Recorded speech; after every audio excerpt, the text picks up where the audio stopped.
I always say that. Everybody knows it's Friday, but you know the TGIF thing. Anyway, glad to be here.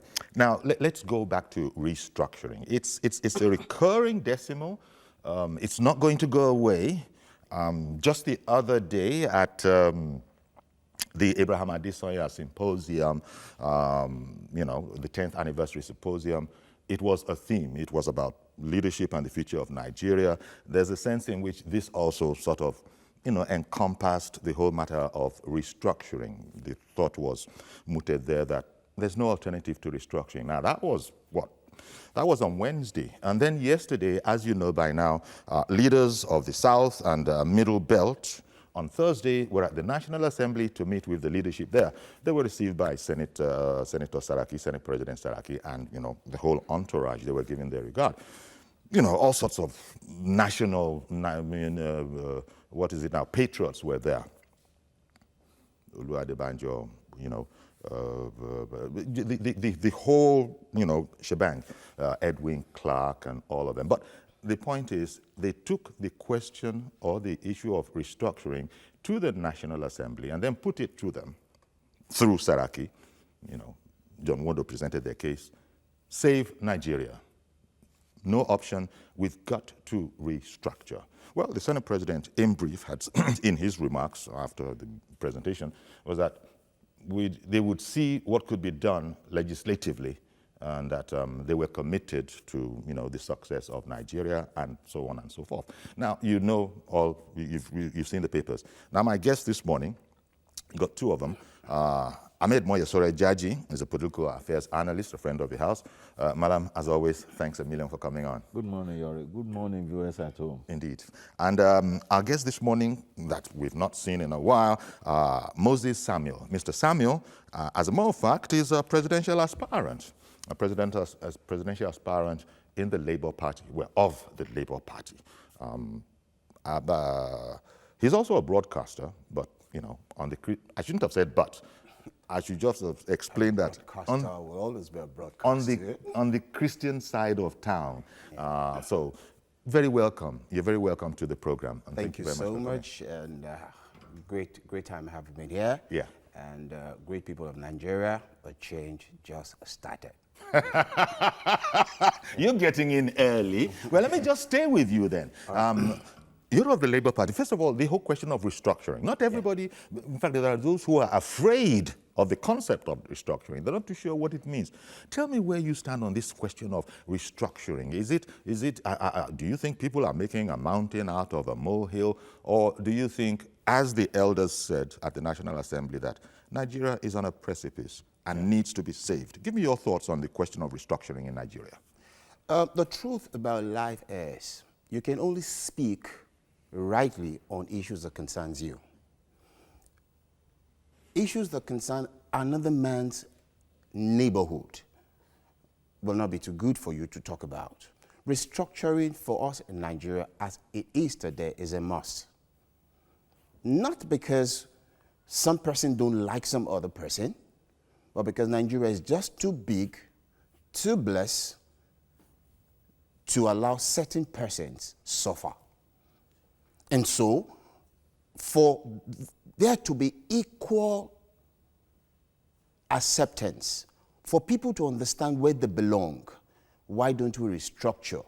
Now, one thing restructure will give us is, it will give the youth of that community, that environment, enough energy to work. When one has a farm, in those days, a man with 2-3 wives and 7 children will naturally have a bigger farm compared to the man who has 1 wife and a child. That's what it is. If we restructure Nigeria today on the part of economic growth, not on a part of political anger, we will get the right answers. And that, again, will foster unity among the people. Because I know you've not cheated me out of my inheritance, so I shouldn't be angry with you. Whatever I have is because I worked hard for it. You read Things Fall Apart. The man called Okonkwo worked hard, and the community knew him as a warrior. There were other warriors. But if I have what it takes to build a big farm, your child naturally shouldn't quarrel with my child. So restructuring Nigeria on the part of 1, quality leadership, 2, economic growth, and 3, political gains, for me, is a plus. Okay. Malam Jaji, why do you think the concern persists in certain quarters on this question of restructuring? Because many have said that it's the only fair thing to do. And I imagine that nobody is going to complain about fairness, equity, and justice. So why, in spite of that, do you think there is apprehension? Well, you see, we need to go to the brass tacks. In the First Republic, that is between 1960 and 1966, we had regions. And these regions, they were competing among themselves. But the calamity of Nigeria started in 1966 with the unfortunate military incursion into our national life. And what the British were doing indirectly was now brought to our faces frontally. When those people took over in July 1966, the structure of Nigeria was now made to have the same semblance with the military hierarchy. That was a unitary system. Unitary system, command system, you know. And by and large, those who were there, they made everything to favor their own size of the country. And that was the experience from that time till the military left the scene in 1999. And when they were going, they ensured that the decree they left behind for us that we call the Constitution still maintains the status quo. And that is what we are having now. In a situation where a country as blessed as Nigeria, there is no state you go into in this country today that has not got something of, you know, viable... Its own area of comparative advantage. Advantage, you know. But because of the unitary system we are using, where we have, we call it Babiala federalism, the constituent states go to the center for handouts every month, instead of what hitherto happened in the First Republic, when the constituent regions were contributing to the central purse. Yes. So that you know, when people now observe what was happening, if you are running, you don't face your front, you keep on looking back, you won't get to where you are going, and you can even fall. Okay. So it is through that ambit, I'm now looking at what our fathers, in quotes, have done in the National Assembly. Okay. Nobody hates... They visit there and they call. Nobody hates restructuring. What do you call it now? It's not a matter the caveat. It's fearful or being the caveat afraid now of it. is the process of achieving it. Okay. Now, let me come... Both of you are politicians, but I wanted to refer to Mr. Samuel, especially because he's a politician, at least when you're gunning for the top job, you can't be called by any other name. Let's take everything that Moyo has said, you know, and just factor it in. You see, if that were so, if the military messed up the country starting from '66 when they came on, as has often been said, how about when the civilians now took over? How come there wasn't some sort of idea of it? Look, you guys have messed us up. Everybody was saying that. But how long are we going to cry about the military having caused our problems? When the civilians came, why didn't the Alagbada people say that, look, you did what wasn't right for us, now we're here, we're going to do what's right for us? Why continue in the mode, as has been alleged by Moyo? You know, you're going to have to take a guess at it, I imagine. But we'll really guess, because this is an issue that almost everybody should know. That for you to get to the top of executing a policy that would change the status quo, you must have a will. You must have a desire. But look at what they were telling us as they were preparing to come into power, that is the civilians, through the ballot box, that they've messed us up, we are going to fix it. So the will, I would have imagined, were there, because this goes back to what people are saying, that you can't trust politicians in this land. Now, I have said severally, and I'll say it again. When you say you can't trust politicians, Who do you trust? who do you want to trust? Is it Now, the you and I know that every man has integrity. For every man who swayed out of that path of integrity, somebody led him there. Okay, yeah, well, okay. I like what you're constructing. You're saying we were born with integrity. We have, until there's some until there's some interference, right? Exactly. And everybody has been interfered with.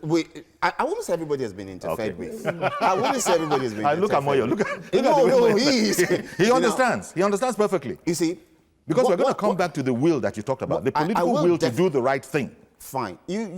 I was trying to tell you of two wills. There's a will that the people give to you to execute, and there's a will you personally want to execute. I will use you and your son. The two wills now. The two must coincide. They must coincide. That's The what two I'm must saying. coincide. Yes. The people want a change. The people you are working with does not want the change. You're working for the people, which is democracy. Wait a minute. I want to try and understand this. You, as the politician, Yes. aspirant, want Exactly. a change. I want a change. Nigeria wants a change. Nigeria wants a change. So that's the people. The people, So yes. what do you mean when you said the people you're working with don't want a change? Now, let me ask, we've heard of the word cabal. There is no government in any realm, at the local government, or the state, or that does not have a collection of kingmakers. It's something we took from our traditional palaces Yes. into this place. Yes. Now, the question is, do these people want to leave that environment? Until you have a will to move them out of the environment, you don't have a will to do the people's bidding. That's exactly what I want you to know. They want you to do the job. You want to do the job.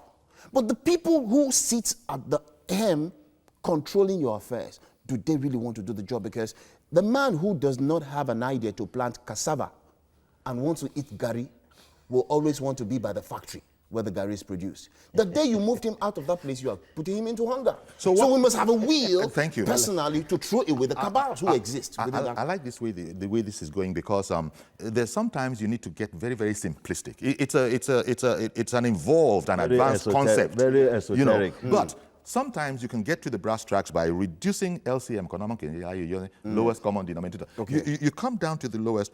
Look, sincerity of purpose. This whole matter about will and political will, and some people, kingmakers, we know cabals, and they don't want it because the butter on their bread will diminish, if not disappear entirely, and all of that. Moya, over to you now. Why are we so complacent? That is to say, why do we take it? What you've just said is not a secret, but you see, it's happening because we, the people, will tolerate it. It's okay. So can you really blame the cabal, so to speak? Because it looks like everybody is mouthing change with their mouth, but not with their heart. Yeah. Yes. You see, when you, like what I do these days, I address a lot of youths all over the place. Increasingly, youths are coming to figure into it. In fact, sorry to interrupt you, at the symposium, the Abraham Adesanya 10th symposium I was talking about, a youth got up and asked the question that, by the way, since everybody is here, General Zamani Lekwot, Abdul Salami Abubakar, former President Obasanjo, professors, everybody was there. Is the question of ideology, this was a youth asking, the guy couldn't have been 30, does ideology figure in our politics, is what I want you elders to tell me about. Excuse me. You know, the problem is, when, like he said, the will is missing. And why is the will missing? That is what we call causative factors. Mm-hmm. I promise you change. Why am I not being able to deliver this change to you? There must be some, societal factors that are impinging on my delivery. Can we overcome them? Sorry to interrupt you. Can we overcome these factors you're talking about if we set our mind to it? We can overcome them when we take care of hunger in our society, when we take care of ignorance. And ignorance has to do with education. Successful governments in Nigeria make sure that Nigerians are not being properly educated. That's the leadership that Yes. we have. The leadership is not doing the populace a favor. And for From God's what sake, you're talking about. For God's sake, you cannot give me what you don't have. These leaders, as we are talking about them, what is their minimum qualification? What is their worldview about education? I was a student in 1984. As a mature student in the university, UNESCO said every developing nation must devote 25% of their annual budgets on educational pursuits. Yes. Go and check the budgetary allocation of successful government from that 1984 till today. Successive, you mean, not successful. No, successive. Yeah. Till date, how much do they devote to education? And that is why today, most of the students being churned out of our university system are not being employed. Some employers will tell you that they are unemployable. Now, if you are over 24 as a graduate and you don't have 2-1 first class and whatever, they don't want to take you. Now we talk of hunger. Successive governments, they make sure that the right policies to make this nation benefit from the abundant resources available to us. No nation on earth is as blessed as Nigeria. But because of we don't get our priorities right. And part of that, I want to suggest, like coming back again to Mr. Samuel, is a question that has also been asked is, consider for a moment, how do we select our leaders? Do we select our leaders at all cadres, from local government to state to national? Do we select our leaders based on merit? And let me leave it there. How do we select our leaders? How do certain kind of people come to positions of authority and decision ability, namely state houses of assembly, the National Assembly, local government, and all of that, governors? How do we select them? Do we select the best among us, or do we select the most powerful and well-connected to the cabals that you've been talking about? You see, selecting leaders in Nigeria is not an issue that you should even be thinking about, because there's never been a panel that vets people credentials before they vie for an office, so selecting is out of it. We only have kingmakers in political parties. I told somebody a few days ago. That's the kind of selection. Okay. That's the kind of selection. Fine. Now, every person you find today in politics, maybe things will start changing from this period. Everybody you find in politics went in because he or she closed the ear to the fact that politics is a dirty game. Good people say, don't go there because it's a dirty game. And so they stay away. And I ask people, if you call politics a dirty game, do you have armed robbery and gangsterism as a course in the university? They said no. Do you have political science? They said yes. So if an institution can bring up a course political science, there's nothing about it that is bad. The mind of the player is bad. So selecting is the man who invested his money in building a man. That's the man that'll put people, because these are the people he has. There's a man in Nigeria today whose investment, I respect him a great deal.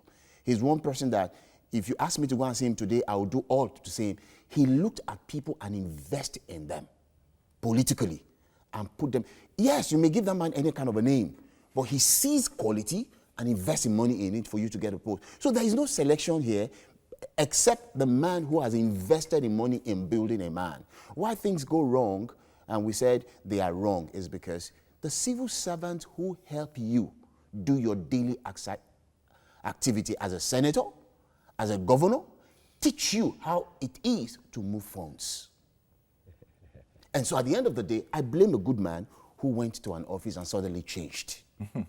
Okay, I'm happy, Moyo. I just see Moyo is just grinning from ear to ear, maybe like a Cheshire, because he's a highly experienced political. And I'm sure I'm talking you see, to his heart. You see, the question, I want to repeat it. How do we select our leaders? Look, do we select our leaders the way, perhaps in that context, you would select a heart surgeon? Okay. Now, here is a person that needs heart surgery. go to brain surgery. I'm looking at monumental, crucially, fundamentally important things. Nobody is going to bring the kind of process we adopt to select our leaders to the search for a brain surgeon or a heart surgeon that is necessary for this crucial affair. If I'm just looking for very, very simplistic ways to put this. That is the difference I'm trying to make, that there, whether you are connected to a cabal or not will be irrelevant. Whether you are an expert at your craft and your intervention is going to actually make a difference to my life, hopefully save it. Aren't politicians also supposed to go with this same mental construct of, we owe this sacred duty to be selfless and leave this place better than how we met it? Why are those ones de-emphasized? Please keep in mind the brain surgeon and the politician analogy. If the former president of the USA, Barack Obama, were to practice politics in Nigeria, he might not win a councillorship election. And you see... So democracy means different things to different peoples around the world? The way we practice it. You know, because Barack Obama had no money, and he told American people that he didn't have money. One way or the other, Americans contributed for his presidential pursuit. Now let's come back. The same thing with President Buhari. He said he told us he doesn't have any money. We can see he doesn't have any money, but people contributed. Money was made available. Yeah, just like it was made available for Obama. No, Obama, everybody knows which account to pay to. But you see, that's not the issue here. What I'm trying to bring out is the fact that in Nigeria, the way we play our politics, there are some people we call immigration officers of politics. They don't want to know how good you are. What they want to know is how loyal you are to their own cause. And which is not going to be a selfless cause. It doesn't matter. It should be a profitable cause. It has to be a profitable cause. You are being altruistic if you define profitable or not profitable. We are talking of vested interests. And politics is all about interest.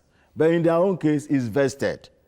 You know, so if you are not ready to play ball, you'll be on the same spot. Then how do we explain why somebody like the late Chief Gani Fawemi could not win the election in Lagos when he came out as presidential candidate of a party? Even though he's widely admired by all and sundry. Why couldn't somebody like Barrister Femi Falana win gubernatorial election in Ekiti State? So it all boils down to those twins, ignorance and poverty. Ignorance on the part of the populace? Of the populace, because it was deliberately imposed on them by the powers that be too. Because if you... Yeah, but this is what we've been saying for decades now. We've been saying this, and Nigerians are taking it. There is no apprehension, apparently, from what I can see, on the part of those who would lead us, that, look, you've got to be very, very careful with these people. You can't afford to mess with them because they might turn against you. Apparently, politicians are not concerned that people might turn against them. It is the social media now that is now opening, they are now opening Nigerians' sensibilities. As I said before, no matter when we went on Austins, anytime we go out to campaign, after blowing everything, we will do this, we say, Oga Ewa, Egbe Nkanle, please, exactly. Oga, in spite of all your English and promises, there must be some freebies attached for me. Give us something. You know, be grammar we go chop. Something because material. When you get there, it's another thing you are going to do. But do we have laws that will ensure that when I get there, I don't derail, I must do things.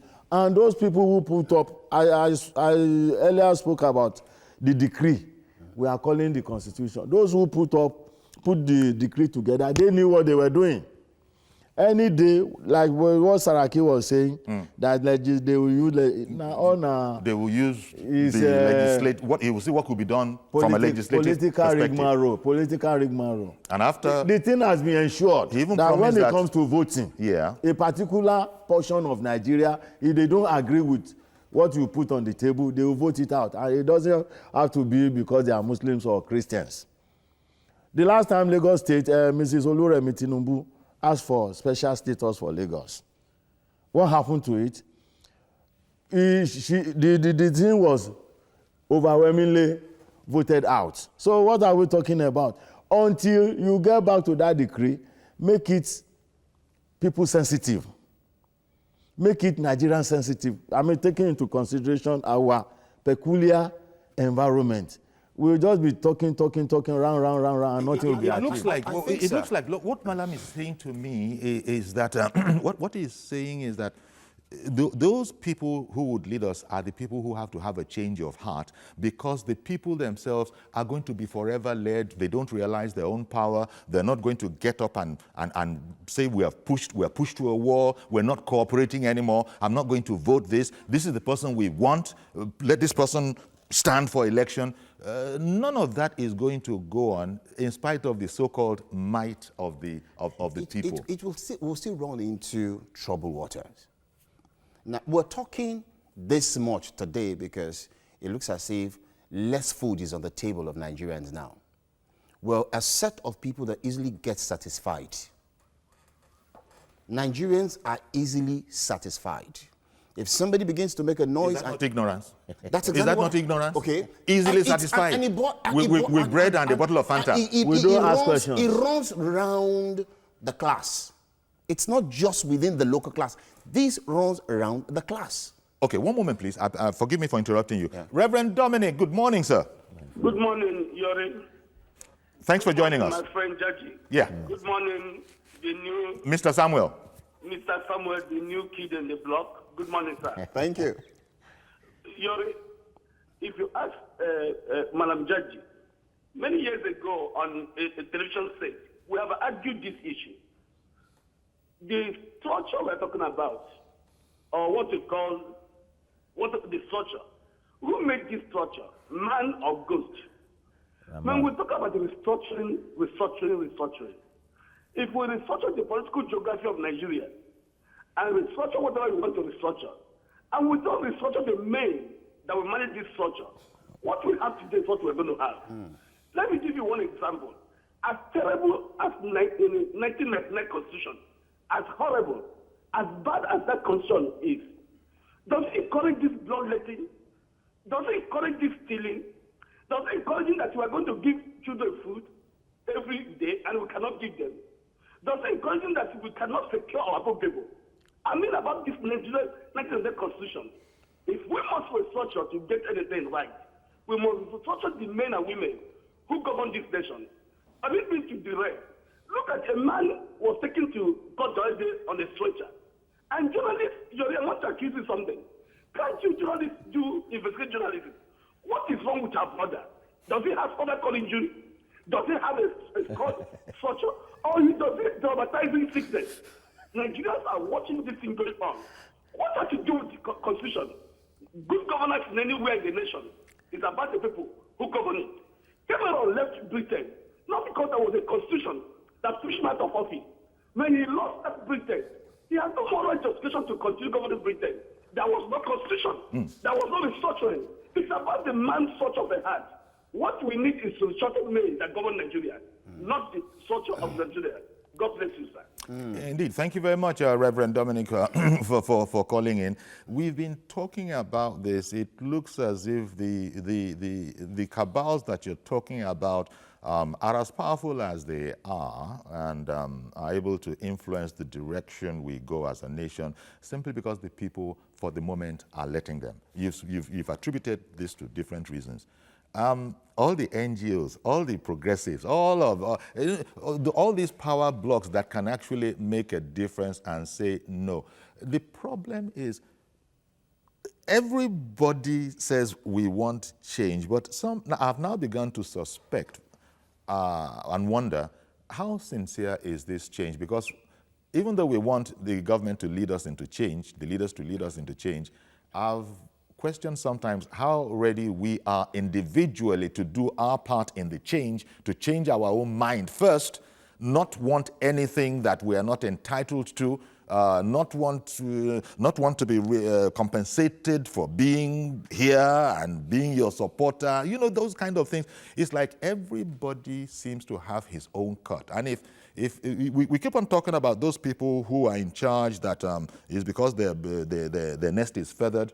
Individually, are we not feathering our own individual nests as well? So the part of we the people in this. Let me go on a break. We'll come back and we'll continue with this theme about the part that we the people, ordinary single person, plays in the success or otherwise of getting a change in Nigeria, a meaningful change. Stay with us, please. We'll be right back.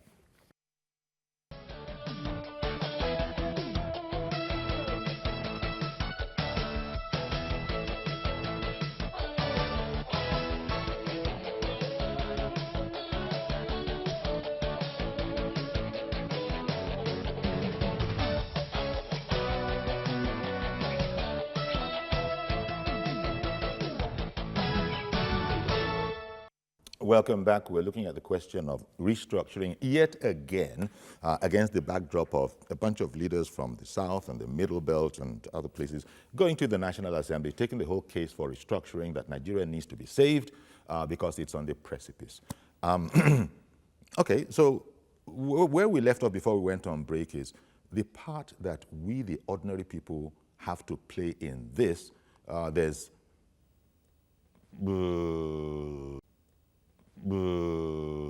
self-interest, there's enlightened self-interest, and I think there's also unenlightened self-interest. That's the bread and Fanta, you know, side of town. Dibosebe. Yes, you know, that kind. Dibosebe, exactly. So all of this is going on.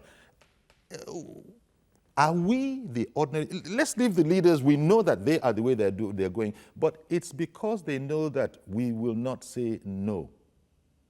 Whatever, even Senate President Saraki, for instance, he became Senate President against the will of his party, for example. That was done in the public space. We later heard what the story was all about, how he moved into the National Assembly the day before, slept overnight in a car, in the car park. You see, when our people want power, there's nothing they won't do. Exactly. There's nothing they won't do. Now, whether his party was angry or not, he still had his way. I think the party is still smarting over it. Yet, life is going on smoothly. Well, let me put smoothly in quotes. It's not smooth. Let me put it in quotes. There's the appearance of smoothness.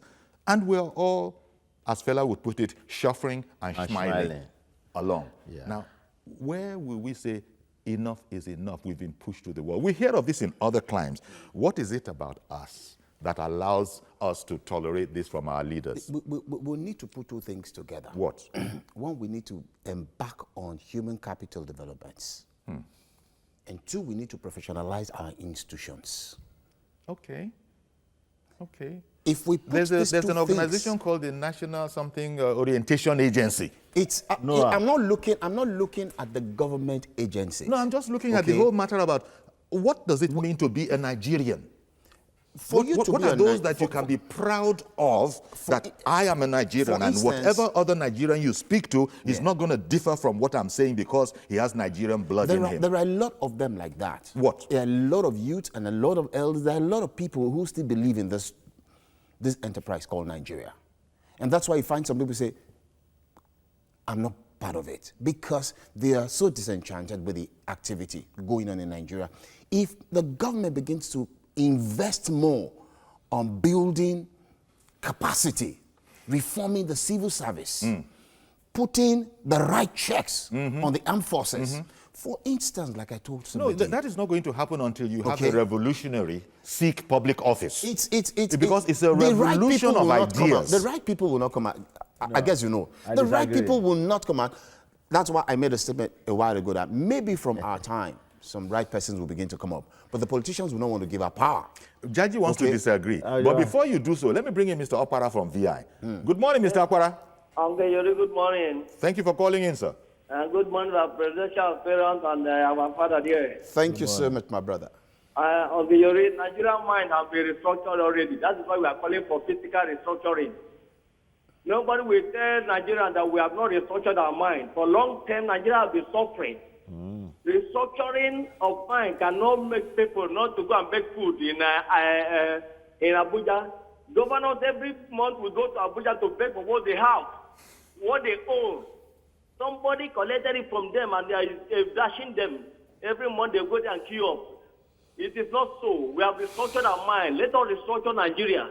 Everybody is calling for this. So the cabal that we are having these days, they don't want, who are benefiting from this thing. They are not ready to change Nigeria because they are benefiting from it. So please, it's high time. Everybody should speak out. We need restructuring in every aspect of the nation, everywhere.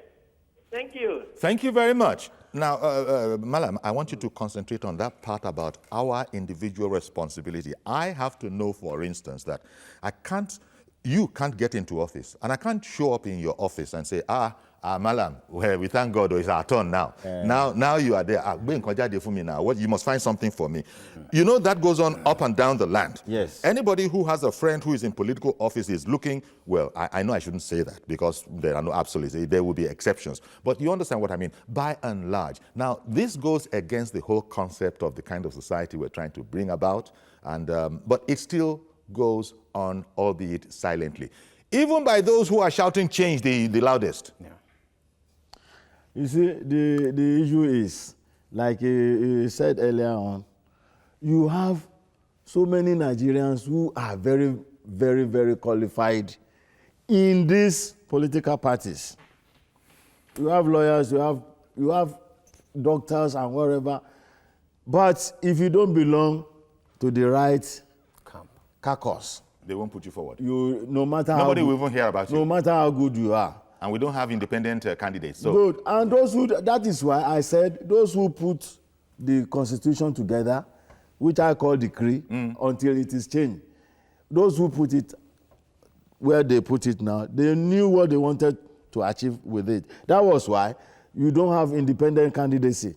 If you are that good and you don't have your say in any of the political parties, you should be able to say, yes, I want to stand on my own, and your people will know who you are. They will vote for you, but there's no chance for that.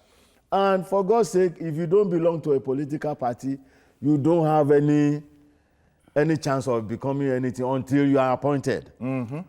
And in the system too. And in order to be appointed, you've got to. You must play the ball. Thank you very much, you know.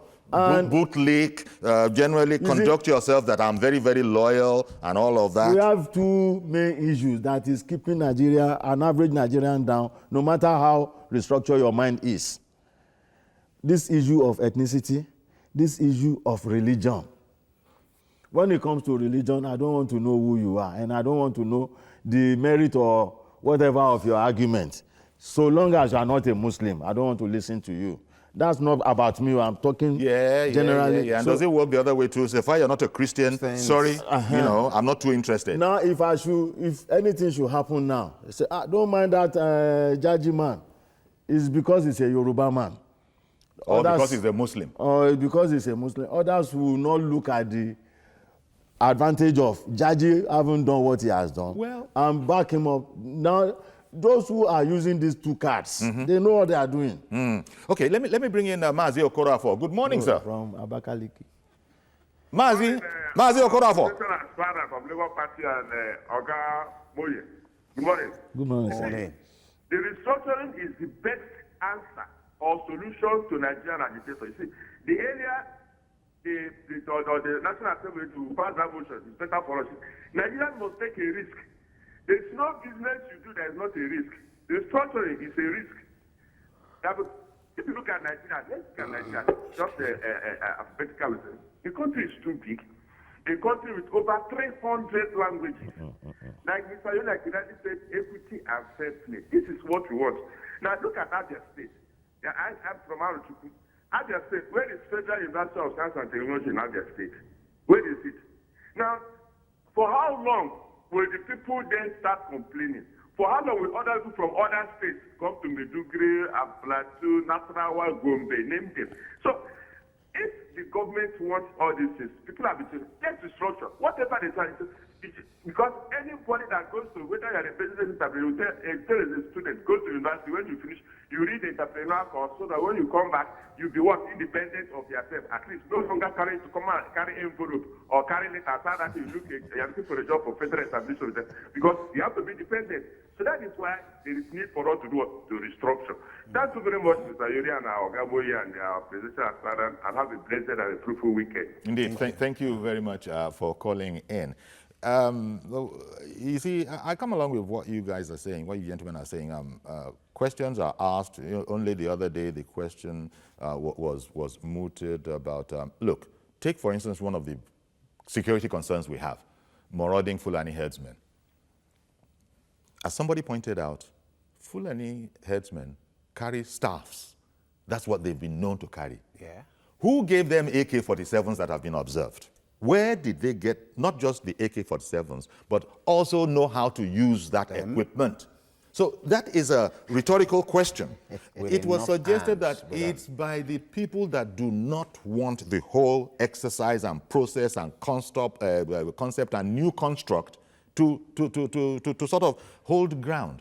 And so suddenly, we're now hearing about Fulani people are killing, and then somebody saying, no, these are not Fulanis, they came from somebody else. But the important thing is that they've exchanged their staffs for AK-47s, assault rifles. Supposedly. Well, put supposedly if you like. You see, put supposedly. I was here on this same seat when this issue first reared its ugly head.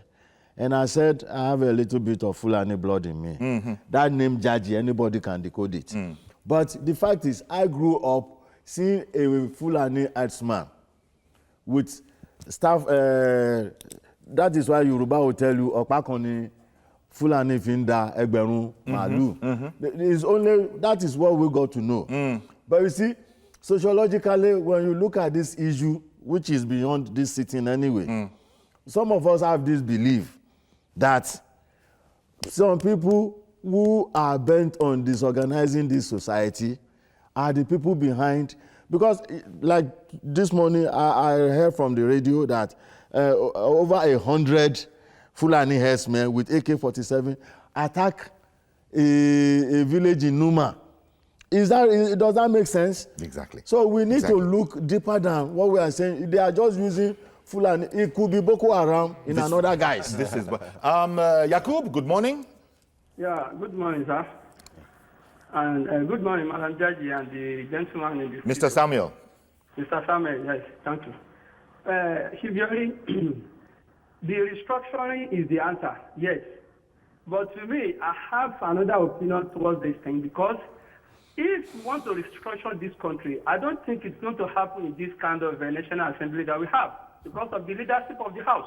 Let me give you some examples quickly. Number one, the PIB bill is laid down in the National Assembly for years. Nothing has been done to it. So, Shibiori, last time they want to reordering of the sequence of the election, how many days it took them to do that? It took them some weeks, and then they fast-track it and send it to Mr. President to assent to it. Mr. Yori, if you want to restructure this country, it's laid down between me and you and the ordinary citizen of this country. And then the elders that they channel their opinion to National Assembly, they should have the rethink. If they want to channel their opinion about the restructuring to National Assembly, I don't think it's the right people now. Because the reason is this. Chiefly, this is the people that they have been sending our budget to since November. Nothing has been done to it, Chiefly. What are we talking about? Is it the kind of the National Assembly that we have today? Okay. See, they are there for their own selfish interest. All right. Now, this is the same National Assembly that taking 30.5 billion as a running cost. We need the restructuring badly, and then we should happen between me and you and the ordinary citizen of this country. Thank you and God bless you. Not this National Assembly. Indeed. Thank you very much for calling in. So you see, it goes back to that whole, you know where we started from was that the military messed us up. Wait now, leave the military. They left, we took over, and we continued what the military were doing because it favored us. But you know, the problem here is... So can you still be blaming the military? Oh, no, we can't blame the military. We can't blame them anymore. Because every government that came never put on the ground an economic policy to transform what we have. Mm-hmm. I have said, if you want to blame the senators for what they take. You want to blame every other person for what they take and not look for alternative means of generating revenue, will be where we are. Why don't we begin to leave these people? Because when the economy takes a better shape, things concerning restructuring will have no problems. But the economy won't take a better shape Until it is worked at. It has to be somebody has to worked work, which at. is what I am It's not trying to, just that's that what I'm it trying will to say. evolve It into a will better not. state. For instance, how many ports do we have in Nigeria? We need to sit down and structure Nigeria, not on the line of politics, but on economy line. Yeah. You and I know that if you drive between here and Benin, there is so much expanse of land. We need to bring in equipment to embark on mechanized farms. I have said, with all this land, coppers are churned out every year. Why take a copper who studied computer science to Sokoto, a primary school in the village, to teach computer science where there is not even a seed, let alone a computer? We can move these people to a mechanized farm. I hear you. Now we build an economy. Nothing stops us making Nigeria a trade-free zone economy. Okay?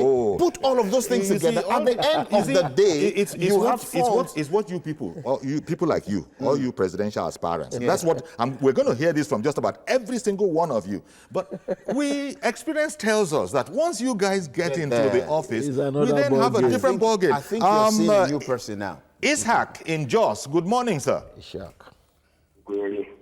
Good morning to your guest. I'm Ishaq. I'm calling from Jos. On the issue of restructuring, I've even said it a number of times, even on this platform. Yes, we need restructuring. We need to restructure our mind. But the most important thing I think that should be considered in the restructuring is devolution of power. Okay. Okay. Excellent point. Excellent point. I see no reason why federal government should be taking the chunk of allocation of 52%. I think the bulk of the thing should be shifted to state and local government. So it will help. Fiscal federalism. We have security challenges across the country. I think state police should also be considered. People have argued that there is governors will abuse state police. I've listened. I think we have more advantages state police is considered than even disadvantages. Yeah. So even right now, federal police are being used. They have been misused and easy. But if our legislature could please summon courage and carry out some major restructuring, it will be good for the country. Yes, and it will make center unattractive. We have few people that will be aspiring to be president of the country. When they see that the power of the president has been reduced. That is my take. Have a wonderful day. Thank you very much, Ishaq. The devolution of powers. Excellent idea. Who are you devolving the power to? We've spoken about how do leaders emerge. If we have a situation where it goes local government. You don't get the best people wrongly in Nigeria. You don't get the best people vying for local government positions. As crucial and fundamental as it is, they want to be state level, they want to be governor, they want to be president, they want to be minister, but the core, they don't vie for that. So if things are the way they are now, and you do this devolution of power, and all the resources come down to somebody at the local government level, what do you think is going to happen? It will be wishy-washy. You see, I'm a student of Tucker Parson. Tucker Parson is an American sociologist. I want anybody to Google. Tucker Parson said, the political structure is the superstructure of any society. If you don't get your politics right, nothing will be right. We want people to come. Not cabals, not if you don't get your cabals right. No. If you don't get your political structure right. But what we have is cabal structure instead of political structure. Who ensures that the structure is not okay? The cabal. Let me tell you, since 1999, those who came on board are surrogates of those departed military guys. Go and check them out. Babangida empowered a lot of people to be millionaires, and they were the people that readily had the money to do it in 1999. That's why I'm annoyed with the likes of Adebanjo.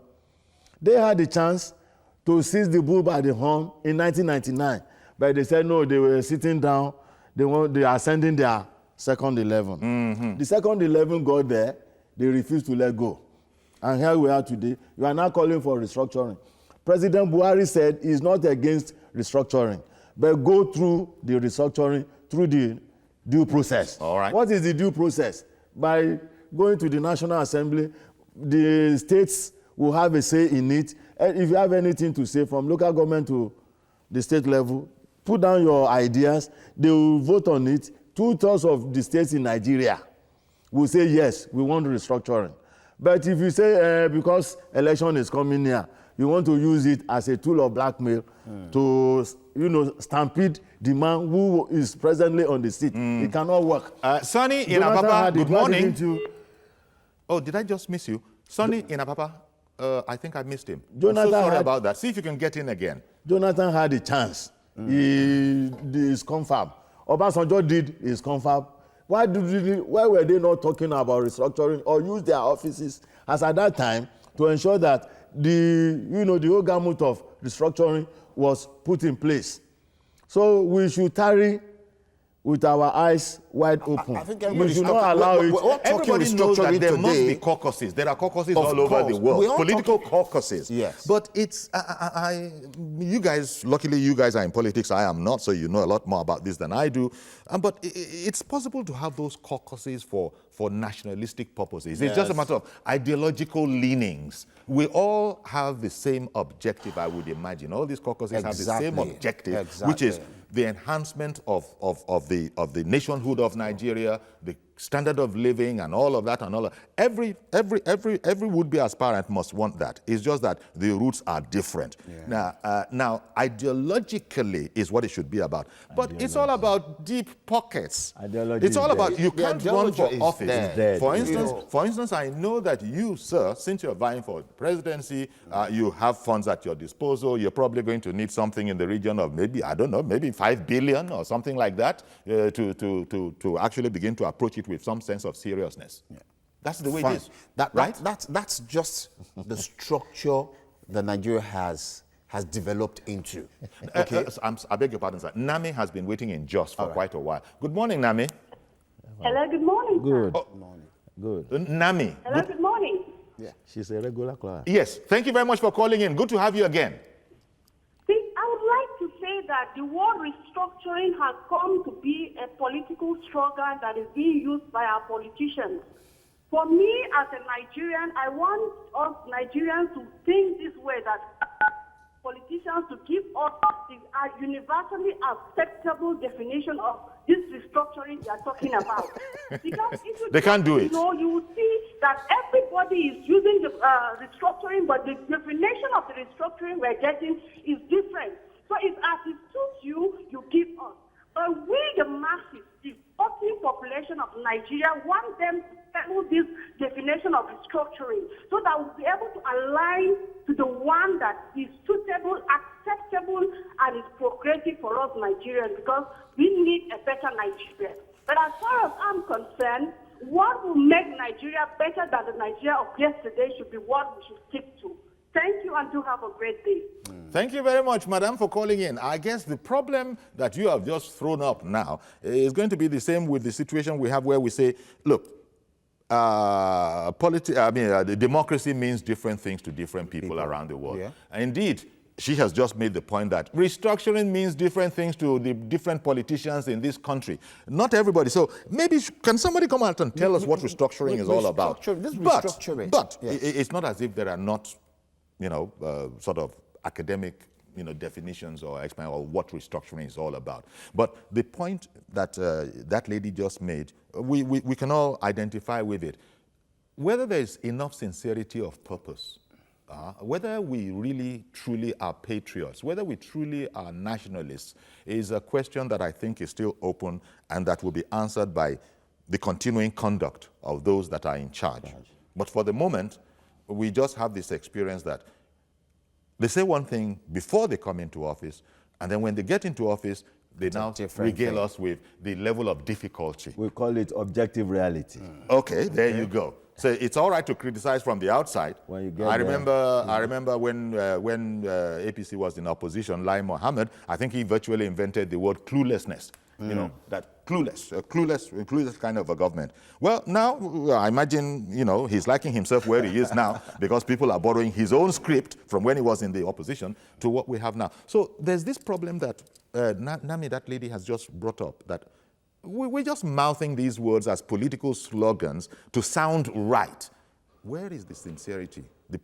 Sometimes we use political will instead of sincerity. So it's a complex idea, and I'm not at all sure that there is a critical mass that will really take us to where we want to be. Okay, you see, because of time, let me use Georges Pompidou, okay, a former French president. Pompidou said, a politician will think of the next election. A statesman will think of generations yet unborn. Those who are mouthing restructuring now to support Nami from Jos is for political advantage. This is a problem. So how sincere are we being? Our children are watching. Our 16, 17-year-old children are watching. I pity them a lot because of the kind of country we want to live this behind. set of persons. Let me quickly inject Mr. Dede Yinikeja. Mr. Dede, good morning. Good morning, Uncle Yori. Good morning, sir. Thank you for calling in. Good morning to the panelists in the house. Sure. God bless you, sir. I want to agree with Comrade Jaji that those who are clamoring for restructuring, they are not doing it for altruistic purpose. They are not doing it because they want the nation to move forward. They are doing it for selfish reasons and political reasons. If you look at most of them, they are the ones that benefited from the rot in the last regime. So I expect that if they have repented now, they should have at least make amends, you know, for what the wrongs that they did. But because they are no longer benefiting, I think that's the reason why they have come up to be clamoring for restructuring. I think restructuring is good per se, but if we want restructuring, we know the right things to do now. It is. Okay, sorry, we've completely run out of time. And the other dictator, my producer, is whispering, telling me in my ear that I have 30 seconds left. So maybe what I can just say in about 15 seconds is that it's good that the elders from across the country are going to the National Assembly, whether it is the right place or not. But it's a complex issue, and everything that people have contributed this morning seems to indicate that it's not going to happen soon. It might happen. In fact, it has to happen ultimately, but it's not soon. We're still going to have to. So I suppose we can say, you know, a luta continua, you know, yes. And then ultimately Victoria Asata. Gentlemen, I'm so sorry I can't, you know, we can't engage in this conversation much longer. But I want to thank you, Ahmed Moyosore Jaji, political affairs analyst, and Mr. Moses Samuel, broadcaster, politician, and presidential aspirant in the Labour Party. Thank you very much, gentlemen. Thank you so much. Coming on. Okay, then. So that's our program. Please join us on Monday for a fresh edition. I'm Yori Folani. Have a great weekend.